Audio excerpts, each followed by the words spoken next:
Let us continue thinking about order entry user interface, and we're now thinking about this from first principles.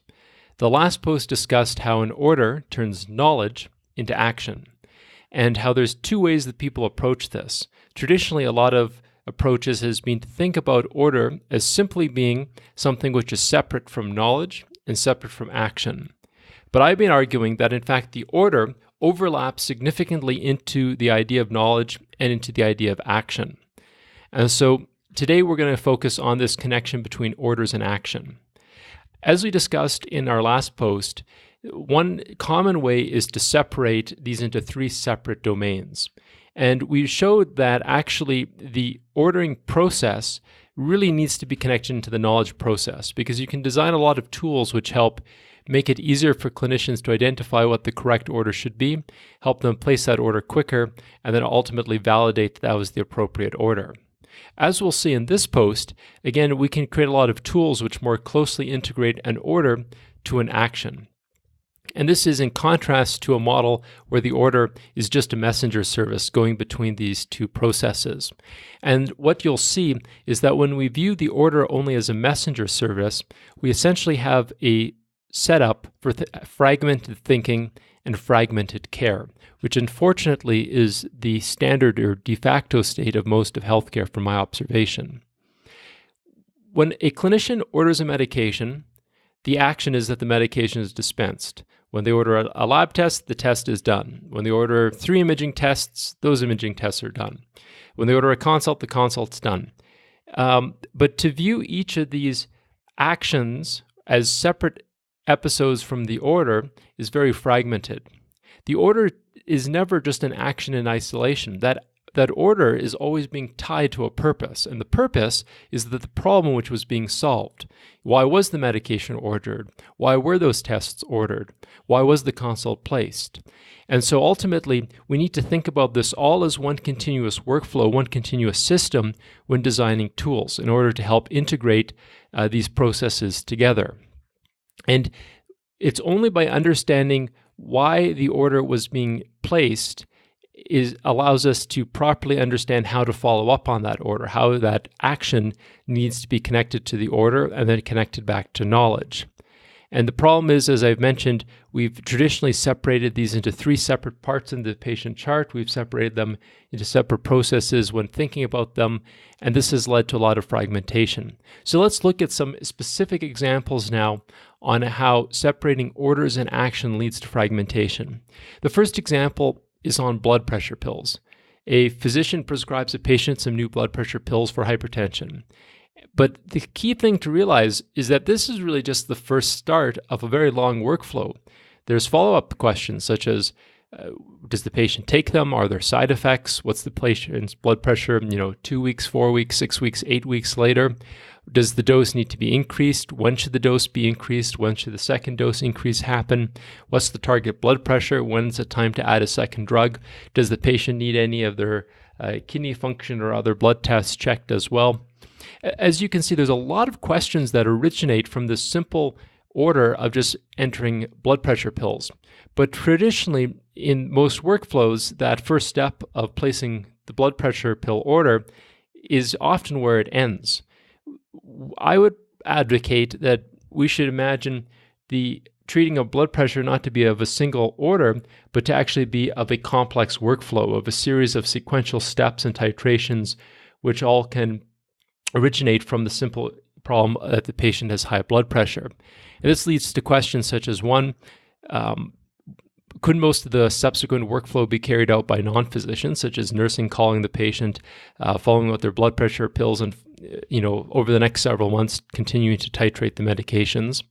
And second, the reality is that if we don't take a structured approach like this, we will have really poor follow-up, and we won't be able to, for instance, titrate the patients to an appropriate medication dosage quick enough, which we know is the reality because most patients' time to satisfactory blood pressure control is far, far too long. And so the big takeaway here is that the initial order is usually the first step of a much more complex workflow. And so we should imagine the placing of that workflow and the follow-up of that which ensues from the workflow, the action, as an integrated connection. The second example is more focused on the follow-up of tests. You might go to see a physician and they might order 2 imaging tests, 20 in-house labs, they might have 5 out-of-house labs, and then they might send a consult. How are these 27 different items being tracked? Or sorry, there's 28 items being tracked here. Does that physician have an explicit checkbox for each of these items in their clinical note? Do they check off every item as it returns? Do they date when that item came back? Do they have an alert system set up where if there's a particular item they've been waiting for too long, that they're alerted it hasn't been come back yet? Do they have different alert times and different expected times, whether they've sent something under regular or whether urgent priority? And then generally, my understanding is that the answer is no, that doesn't exist. And so the question is, how does a clinic function with hundreds or thousands of patients with dozens of tests, all requiring this type of follow-up? I would say they've generally functioned by luck. When the physician now, the approach we've used traditionally in medicine is that we'll book a time for the patient to come back to clinic, for instance, come back in 3 months or come back after a particular test we might think is slowest, such as come back after the MRI. But at that follow-up appointment, again, from what I've observed, most of the time the physician will open the patient's chart, they'll eyeball their last clinical note, they'll eyeball to see what has come in, and then they'll take kind of a gestalt that it looks like everything's been followed up on and move on. But this is more of a comparison by approximation than an exact match, and really the precision which I think we can get to. Ideally, as I mentioned, the system would automatically track every test that returns. It would automatically know when the tests are outstanding. It would alert the clinician when tests need to be followed up on. It would alert the clinician to when all the tests have come back. For instance, as we've discussed in this patient's previous case, clearly for whatever the issue was, whatever the knowledge problem was, there were 28 tests, labs, and consults and imaging, which were all set to address a particular issue. And so ideally, it would be nice if the physician was alerted when all 29 items came back so that they could sit down and look through it all at once and then decide if the patient should be seen in follow-up, if they should just call the patient, if they should send a note to the referring physician. You could have a trigger for the return of the entire test set rather than the traditional way, as we'll see with the inbox, where each individual item from this 28-item order comes back individually and separate from the other items and separate from the intent of what was ordered. And so the takeaway is that the ordering of tests needs to be closely tied to the original reason they were ordered. Otherwise, they get lost, take too long to come back, or they're never followed up on. And in theory, you can also schedule patient follow-up based on triggers from the completion of the results arriving. We now look at an example here of a traditional inbox, and we're going to use the first example of a paper inbox. And so your physician probably has, or at least they had, a paper inbox at one time, and a physician may receive hundreds or even thousands of results each week into a large pile. And the issue is that those results typically contain the information from that particular test or that particular imaging result or lab, meaning that that information is fragmented. The action or the result from the action of the test, for instance, is not connected to the knowledge, such as previous results on that test or even why it was ordered in the first place. And so receiving results in this fragmented way means that it's hard to properly assess what to do with them.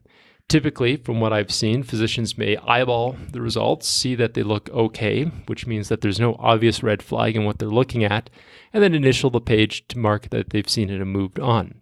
I've already written in the past 2 other articles linked in the blog post about the many problems of reference ranges and range of normals and how it's actually very complicated to come up with the proper way to set when to flag results in an automated way if it's outside the range of normal.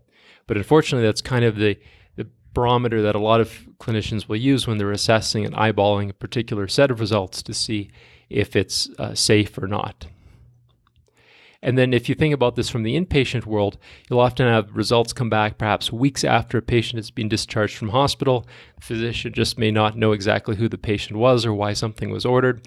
And so as long as the results look okay, they move on. Now, the alternative, of course, would be to find the patient's paper record, pull that from the archives, flip through to find why that item was ordered, find the old results to compare that item to, and this is a lot of work. And fortunately, not correlating the result to the knowledge, why it was ordered, into past tests is statistically safe enough most times to not do this. And so the takeaway is that the result received must easily connect to the reason for ordering. And we now move on to the fourth and last example here, where we're talking about the digital inbox. And unfortunately, the electronic health record really hasn't solved the inbox problem. Instead, it's just digitized it. And so electronic medical records will have a section called the inbox or the in-basket, where clinicians receive all the results they've ordered, essentially all the results of the actions they've triggered. And like the paper inbox, it's disconnected from purpose. So when you open a particular result, you don't know exactly why you ordered it, what the previous results necessarily were. Yes, I realize some systems track labs, but that's not the norm. And there's many other types of results other than blood work. But the issue is that the inbox just gets too full. And many physicians admit to either just, for instance, deleting the whole inbox without even reading it. Yeah, I know this is, obviously illegal, but it's clearly not a rare practice. In Atul Gawande's article back in December 2018, Why Doctors Hate Their Computers, there's a quotation here about a physician where they said that she told me of her own struggles, including a daily battle with Epic. Her in-basket, which has become, she said, clogged to the point of dysfunction. There are messages from patients, messages containing labs and radiology results, messages from colleagues, messages from administrators, automated messages about not responding to previous messages. Quote, all the letters that come from the subspecialists, I can't read 90% of them. So I glance at the patient's name, and if it's someone that I was worried about, I'll read that, she said. The rest she deletes unread. She says, if it's just a routine follow-up with an endocrinologist, I hope to God that if there was something going on that needed my attention they would send me an email, end quote. In short, she hopes they'll try to reach her at yet another inbox. So the takeaway here is that the result of the order needs to be seamlessly connected into the workflow, which it isn't. Now, I want to go through in this last part, this part 3 here of this post, some examples where the order and the action actually are integrated. And we have, and it's not hard to do. And it's really, really slick when you actually take a systems approach to this and you apply and you try to create an integrated workflow.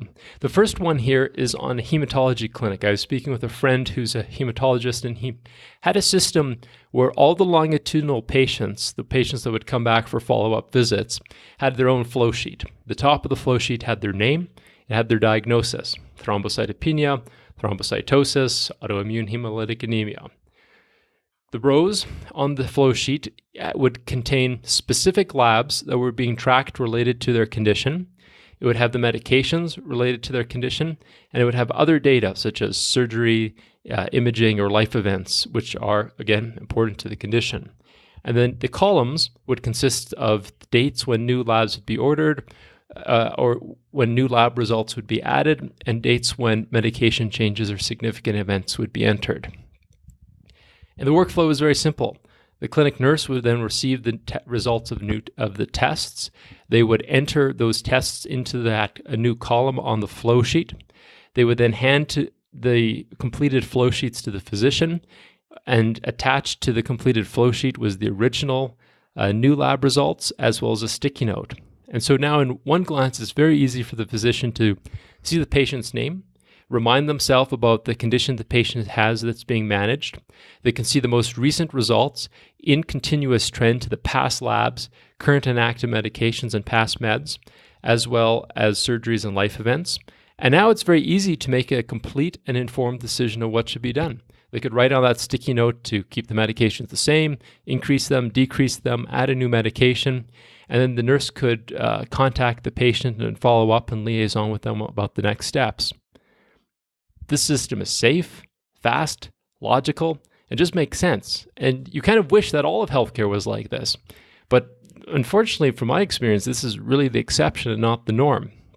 And when this clinic migrated to an electronic health record, this beautiful above process was broken. Results are now all dumped into a digital inbox, and when you receive a result in the digital inbox, it's not connected to the other tests that you ordered at the same clinical encounter. And you see the patient's name on that test, but you don't always remember exactly the condition they have. And you therefore need to open up their file, go through to find the last notes you write, remind yourself about why you ordered the tests, compare it to their past medications, their surgeries, their past results, and then open up other windows in the EHR to actually write an order. This is disconnected, this is fragmented, and this is unfortunately an example of typical modern medicine. And so the takeaway here is that the action needs to be connected to the order, and the order needs to be connected to the past knowledge. One other example of a really slick system, this was with a dermatologist. And again, this integrated example was happening on paper. And so every biopsy this dermatologist would take, he would record into a book with the patient's name, and then with the biopsy date, and with what he anticipated the pathologist would say the biopsy was, whether it's a melanoma, whether it's a basal cell. And when the pathology report came back, he would correlate that into the original book, and then he had two symbols. One symbol indicated that the diagnosis from the pathologist matched what he anticipated it would say, and then the second symbol he had indicated that the result which came back showed that his prediction was wrong. And he took a lot of pride in essentially always being correct and being able to anticipate what the pathologist would say. And he said that when his predictions become incorrect too often, he'll know when it's time to retire. And so this is great. This system is safe. He knows exactly the results which are outstanding. And those results which are outstanding, he also knows the severity of them because he wrote down what he anticipates those biopsies are going to show. So he knows which ones he really needs to follow up on more urgently.